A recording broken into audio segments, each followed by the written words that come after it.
ঢাকাতে আসার পর কখনোই আমি বাটা মাছ কিনে খাই নাই। তো আমার বাটা মাছটা অনেক পছন্দ। আমি দেশে থাকলে বাটা মাছটা রেগুলারলি খাওয়া হয়।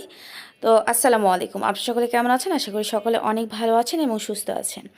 তো এই যে সকাল সকাল উঠে আপনাদের ভাইয়ের সঙ্গে গিয়ে বাজার থেকে মাছ নিয়ে এসেছি। এই মাছের হিস্ট্রি অনেক আছে। আমাকে শুধু পুঁটি মাছ কিনে দিয়েছি, কিন্তু বাটা মাছ কিনে দেয় নাই। বলছে বাটা মাছগুলো অনেক ছোট, কিনতে চাচ্ছে না। আর আমার এদিকে বাটা মাছ খেতে প্রচণ্ড মন চেয়েছে। তো পরে আমি রাগ করেছিলাম। পরে অফিস যাওয়ার পথে আবার বাটা মাছ কিনে আমাকে বাসায় দিয়ে তারপরে সে অফিসে গিয়েছে। তো যাই হোক, সেগুলো আমি ছাদে সুন্দরভাবে কুটে নিয়ে ধুয়ে তারপরে আমি রান্নার জন্য চলে এসেছি।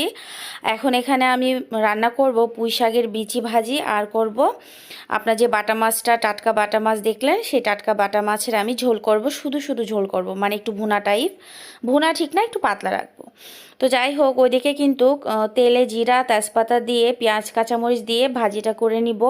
আর এদিকে ভুনার জন্য গরম মশলা দিয়েছি, তেজপাতা, আস্ত জিরা, কিছুটা কাঁচামরিচ আর কিছুটা পেঁয়াজ।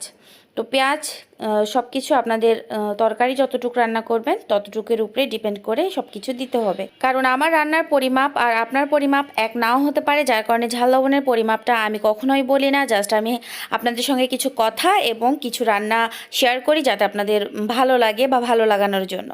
তো এদিকে কিন্তু সুন্দরভাবে তেলানিটা আমার হয়ে গিয়েছে।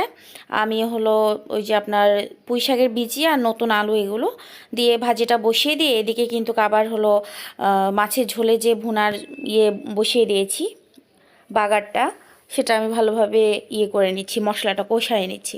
তো মশলাটা পুড়ে যাওয়ার ভয়ে আগে পানি দিয়ে দিয়েছি, তারপরে লবণ হলুদ মরিচ পরিমাপ মতো দিয়ে ভালোভাবে কষিয়ে নিচ্ছি তেল গড়া করে। তো যখন উপর থেকে সুন্দরভাবে তেল চলে আসবে তখন আমি এই যে মাছগুলো দিয়ে দিলাম। তো এই বাটা মাছের মধ্যেই একটা পুঁটি মাছ ছিল, এটা কি যেন পুঁটি বলে। তো এই পুঁটি মাছ ছিল। তো সুন্দরভাবে সেই পুঁটিগুলা আর বাটার মাছগুলো আমি দিয়ে সুন্দরভাবে নাড়াচাড়া দিয়ে একটু পানি ছাড়া ভালোভাবে কষিয়ে নিব, যাতে কাঁচা গন্ধটা চলে যায়। তো আপনারা চাইলে কিন্তু এটা ভেজে দিতে পারেন। তো আমি টাটকা মাছ হিসেবে আমি ভেজে দেই নাই। আর ভাজা মাছটা আমি খুবই কম লাইক করি, কারণ পুষ্টি গুণাগুণ নষ্ট হয়ে যায়। আর সবথেকে বড় কথা হচ্ছে মাছটা অনেক শক্ত হয়ে যায়। আর যদি ভাজি, সেটা আমি ভাজি শুধু রেখে দেই, আর হলো মানে কোনো ঝোল তরকারিতে দিই না। আমার কাছে কাঁচা মাছ ভুনাটা এভাবে কষাই ভালো লাগে। তো এভাবে উল্টে পাল্টে একটু পানি দিয়ে আরও একটু কষিয়ে নিচ্ছি। তো কষানোটা ভালোভাবে হয়ে গেলে তারপরে দিয়ে দেবো ঝোলের পানি। তো এই যে দেখতে পাচ্ছেন একদম মশলার সঙ্গে সুন্দরভাবে মানে লাগা লাগা হয়ে গিয়েছে।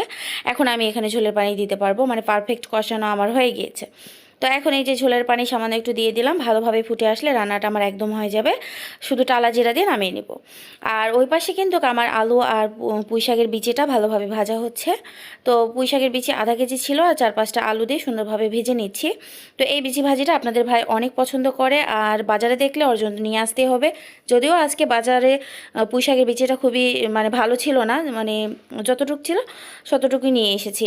আর এই যে টালা জিরা দিয়ে এটা সুন্দরভাবে নামিয়ে নিয়েছি। মাছের ঝোলটা আমার একদম হয়ে গিয়েছে। আর এদিকে কিন্তু আমার সুন্দরভাবে ভাজিটাও হয়ে যাচ্ছে। এখন নাড়াচাড়া দিয়ে একটু তেল দিয়ে দিলাম, কারণ ভাজিতে একটু তেল না হলে ভালো লাগে না। আর একেবারে কম তেল ছিল, এই জন্য আর একটু তেল দিয়ে ভালোভাবে নাড়াচাড়া দিয়ে এটাও নামিয়ে নিব। জাস্ট আমার রান্না একদম কমপ্লিট হয়ে গিয়েছে।